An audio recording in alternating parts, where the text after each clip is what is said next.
नंद भवन में गया समाए, कृष्ण के पास में जा पहुंचाए। बाकी अकेला गया हर साय, पालन में थे कृष्ण कन्हाई। सोचा दूं गर्दन को दबा, जैसे ही पापी हाथ बढ़ाया। कृष्ण ने लात को दिया चलाए, लात लगा सीने के ऊपर। पापी गया अधिक गुस्सा, तोड़ दिया पलने की डोरी।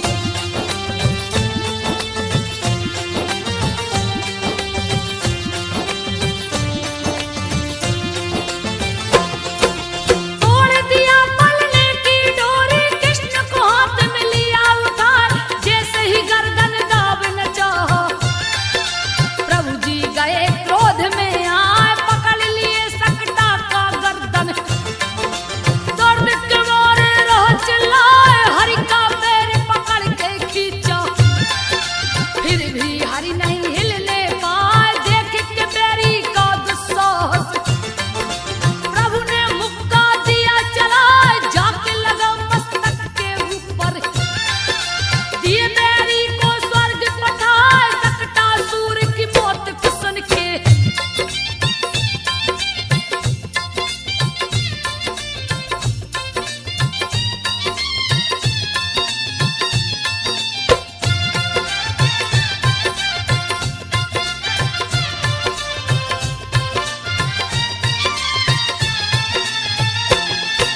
सकटासुर की मौत को सुन के दैनाव्रत गया क्रोध में आए। सकटासुर का भाई लगता, कृष्ण से आके गए टकराए। छीन लिया दसदा की गोद से, दिन को दिया है रात बनाए। छाया चारों ओर अंधेरा, यशोदा जी कुछ समझ न पाए, लेके उड़ा है आकाश मार्ग में। तेरी जोर रहा अजमाए, पटक दिए धरती पे उसको। दिए मौत की नींद सुलाए, घुटनों के बल प्रभु चलते हैं।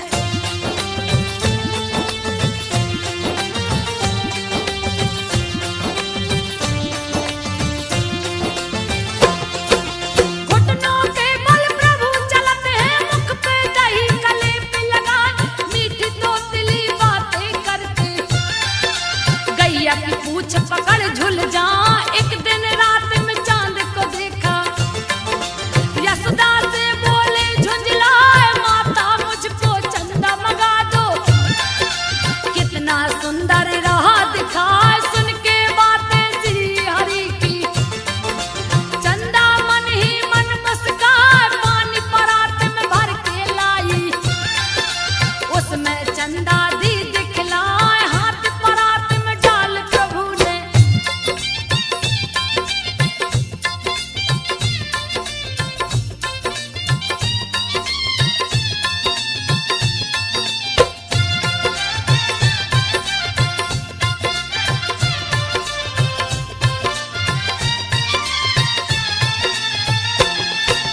हाथ परात में डाल प्रभु ने, पानी को तब दिया हिला। खो गए चंदा फिर लगे रोने, मैया दो चंदा मंगवाए। खेल देख के श्री हरि का, चंदा उतर के अंगना में आए। अनेक तरह की लीला करते, दूध दही माखन को चुराए। रोज उलेहना ग्वाले गोपे, यशोदा जी को रहे सुनाए। माता जी से कान्हा कहते, मैया में नहीं माखन खाए। गोप गोपियां पड़े हैं पीछे।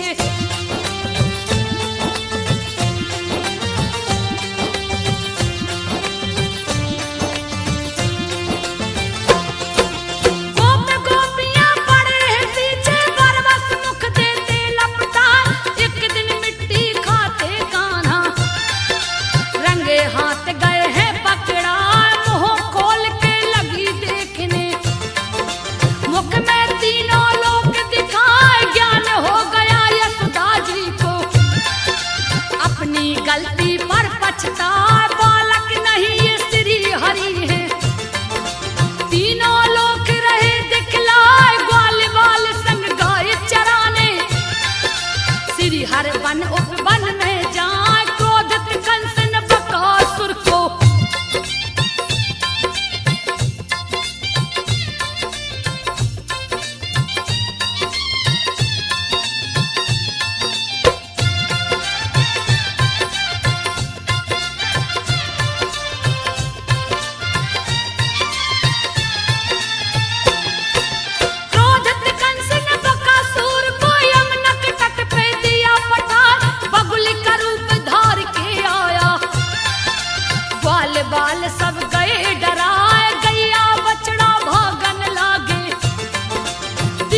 चिल्लाए अघासुर का वध कर डाला।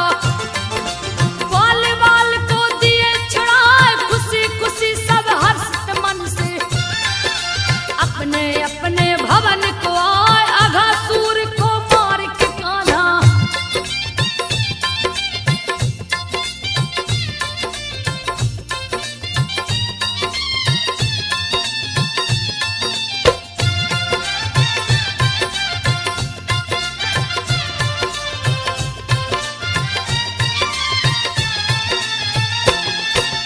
अघासुर का वध कर डाला। आसन यमुना तट पे लगाए, मित्रों संग जलपान करते गैया बछड़े गए भुलाए। ब्रह्मा ने लिया कठिन परीक्षा, सखा सहित लिए सब कुछ चुराए। ब्रह्मा ने सबका हरण कर लिया, कोई कहीं नजर नहीं आए, उसका भी वो हरण करते। जो भी उसको खोजन जाए, देख के अस में आई विपत्ति। ग्वाल बाल सब गए घबराए, दिव्य दृष्टि से कृष्ण ने देखा।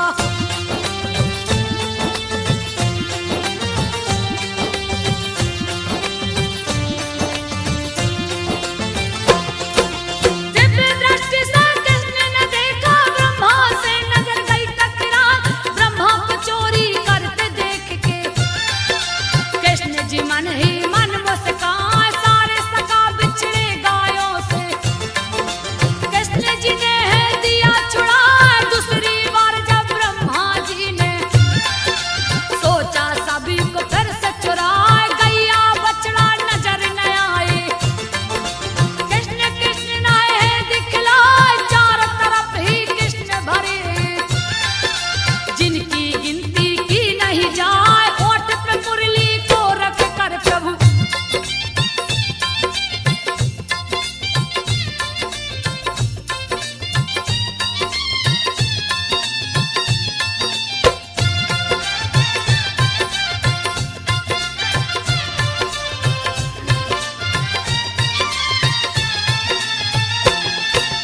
ओठ पे मुरली को रख कर प्रभु मंद मंद है रहे मुस्काए।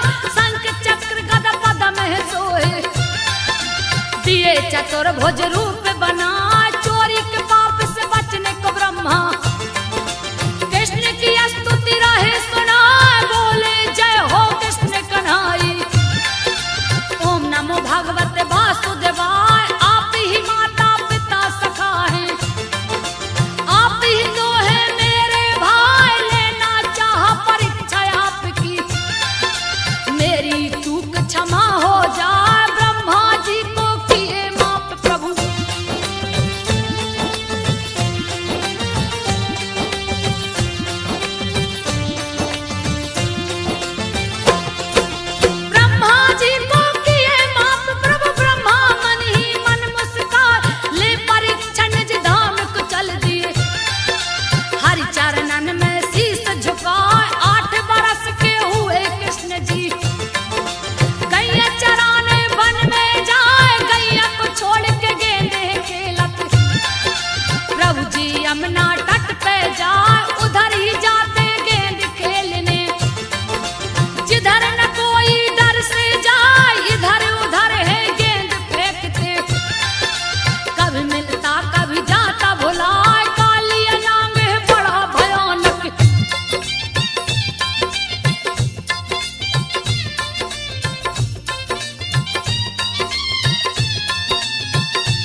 समझो कि कहा हम तो गौ ब्राह्मण की सेवा।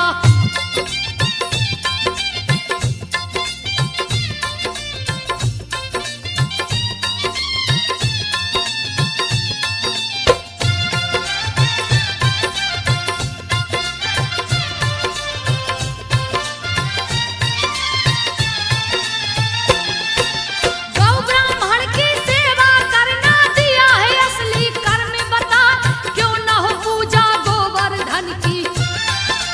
पर्वत में जो श्रेष्ठ कहा जो पालन पोषण करता है, बात को सुनिए ध्यान लगाए इंद्र के लिए जो बन व्यंजन। गोवर्धन को दे चढ़वा ठीक नहीं है इंद्र की पूजा। श्री हरिनंद को राय समझाए इंद्र की पूजा मत करवाइए। दिए गोवर्धन को पूजवाए बंद हो गए इंद्र का पूजा।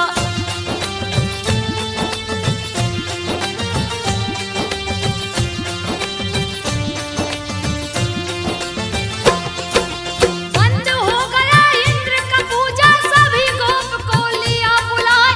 हर्षित हो तब इंद्र जी बोले, जैसा कहो वैसा हो जाए, जिससे तुम प्रसन्न हो जाओ उससे प्रसन्न हम हो जाए। बोले ब्रजवासी सब नंद से, जैसी आज्ञा आप बताएं। श्री कृष्ण ने सबको बताया, चलिए गोवर्धन पूजवाए। पूजन गोवर्धन को चले सब, इंद्र को सबने दिया भुलाए। शुरू हुई गोवर्धन पूजा।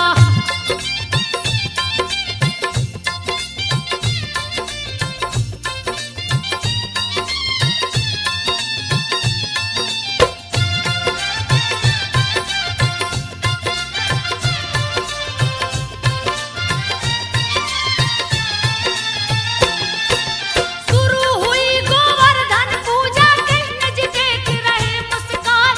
जल कस्तूरी के सर मिलाकर बारी बारी रहे चढ़ाए। लगे परिक्रमा सभी करने, दृश्य मनोहर रहो दिखाए। मधुर मिष्टान का ढेर लगा है, हल से गोवर्धन है ढकाए। नाचे गावे खुशी मनावे, ब्रज गोपियां गीत सुनाए। श्री कृष्ण ने किया है कौतुक, रूप विराट दिया दिखलाए। देख ब्रजवासी प्रसन्न हो गए।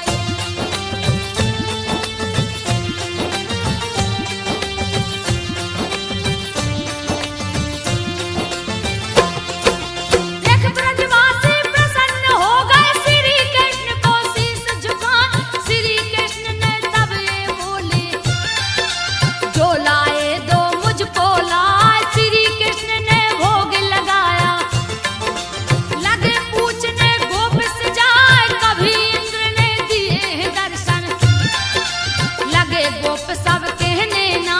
ब्रज के वासी बात को समझे, श्री कृष्ण को देख हर्षाए। अटल विश्वास प्रभु जी दीजिए, एक रात सब वहीं बिताए। अपने अपने घर को गए हैं।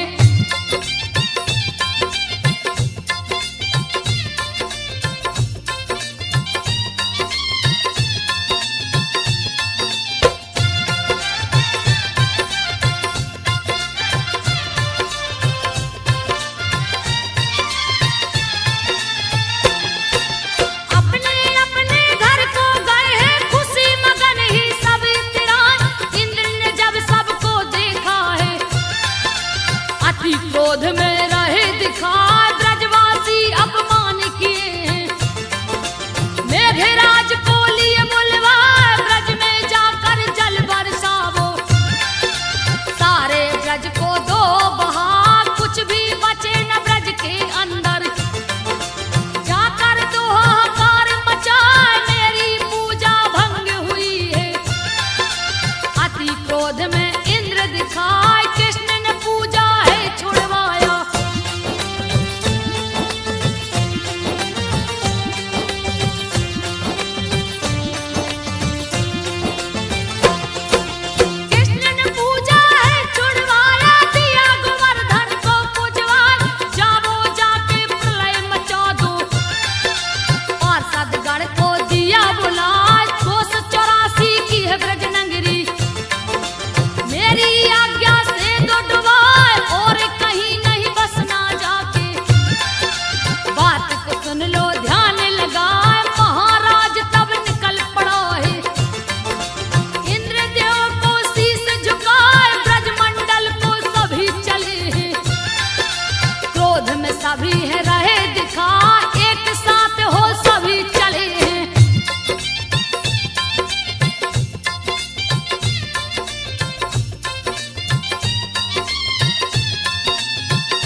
शराफत सभी दिखाए लगे कहने सब ब्रज के वासी।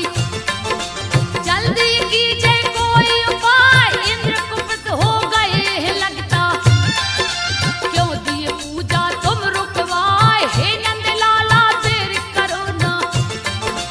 कहने लगे हैं सब बिल खाए कृष्ण की कोसे गोप गोपियां।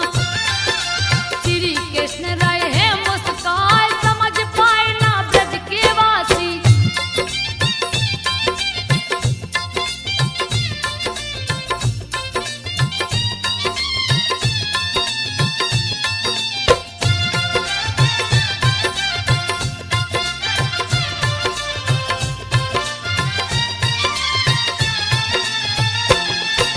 समझ पाए ना ब्रज के वासी करने लगे सब हाय रे हाय। सभी यशोदा के पास में जाकर दुखड़ा अपना रहे सुनाए। अब क्या होगा तुम ही बताओ। सुन के यशोदा गई घबराए देखा गया ना कृष्ण से अब तो। गए गोवर्धन पास में आए ब्रह्मा रुद्र भी जिनको पूजते। श्री हरि जी जो कहलाए इंद्र के गर्भ को हरण किए हैं। नख पे गोवर्धन लिया उठाए ब्रज मंडल पे छतरी लगा दी।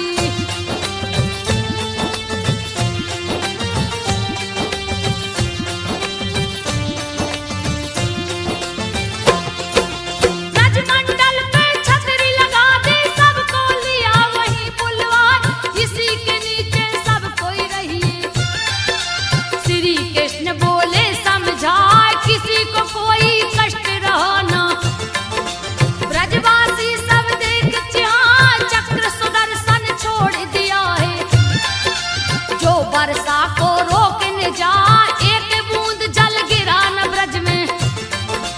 देख इंद्र जी गए घबराए सबको आनंदित देख यशोदा। कहने लगी गोपति से जाए 7 बरस का मेरा कन्हैया।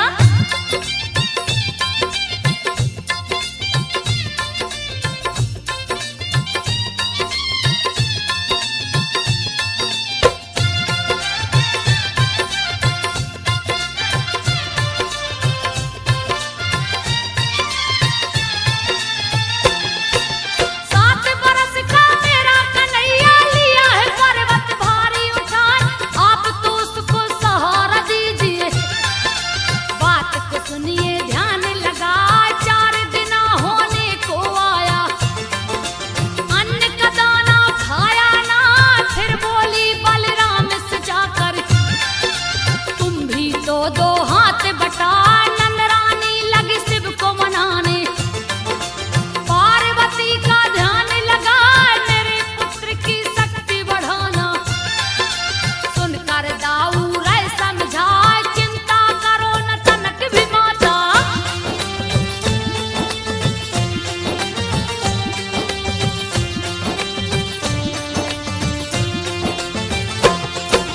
चिंता करो तनक ना माता क्यों व्यर्थ में तुम घबराओ। किसके जैसा करोड़ों पर्वत एक पल में श्री कृष्ण उठाए। खुश हो गई ये सुन के यशोदा। उसी से फूली नहीं समाए 7 दिनों तक वर्षा पानी। जल में भोंका गया और आए थक के हार गई इंद्र की सेना। प्रलय का बादल गए घबराए हुए व्याकुल तब इंद्र देवता। गलती पर अपनी पछताए बादल फट गए हवा बंद हुई।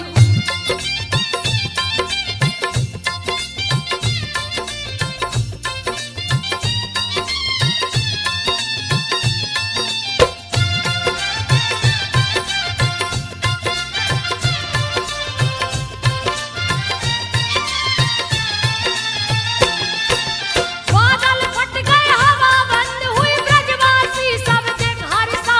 ज्यों का त्यों रख दिया गोवर्धन। ब्रज मंडल में धूम मचाए नंद संग बलराम यशोदा। श्री कृष्ण को गले लगाए इधर इंद्र के दूत तो सारे। इंद्र से बोले जा सिरनाए श्री हरि रूप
हल को दिए गिराए महाकुपित हो